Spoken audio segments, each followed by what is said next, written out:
Back with me now, Liz Peek and Fort O'Connell. And I want to start with you, Liz, because this happens on the same day that the Congressional Budget Office says if you take that Alexander Murray, the bipartisan deal, that it would actually cut the deficit by $4 billion over the next 10 years.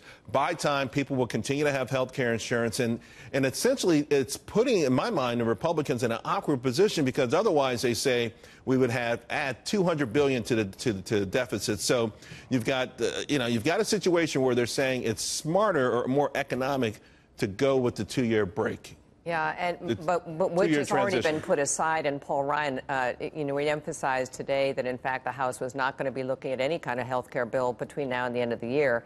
I am not at all surprised that the judge ruled against the states. The states, mostly Democrat states, want these subsidies to continue because they're worried that it's going to impact premiums. In fact, it won't impact premiums because we're told, and there's so much obfuscation here, we're told premiums have gone up in anticipation of the subsidies ending, right? So they can't go up anymore because whether or not they end.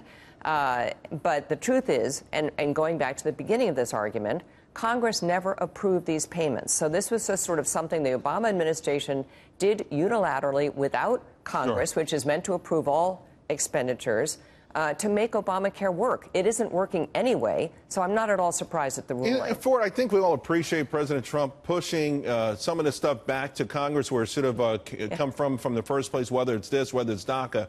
But we also all realize that Congress has gotten used to not getting things done.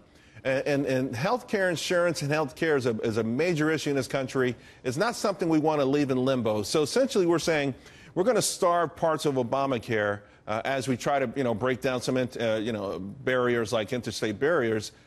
From a public relations point of view, I think this is going to scare a lot of Republicans going into next year's elections. Well, there's no question it's going to scare a lot of Republicans, but understand what President Trump wants, and that's Graham Cassidy, and he's not going to get it unless he has pressure on the Republicans. And there is no guarantee after the 2018 election that the Republicans are going to hold the House. If I were advising President Trump, I would tell him to basically put Murray Alexander in a corner and pull it out if I think I'm going to lose the 2018 elections. Until then, keep pressure on Congress. And to Liz's point, I think people really don't understand why the subsidies were unconstitutional. Imagine President Trump started building the border wall and Congress hadn't appropriated the money. The Dems would be going bonkers. This is flat out unconstitutional regardless of what you think of the subsidies.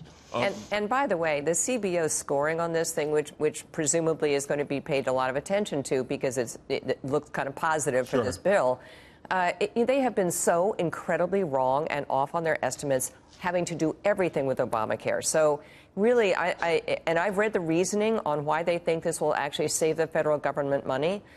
Some of it makes sense. Some of it seems to make no sense whatsoever. Dubious at best. Yeah, honestly, it is. All right, guys, thanks a lot.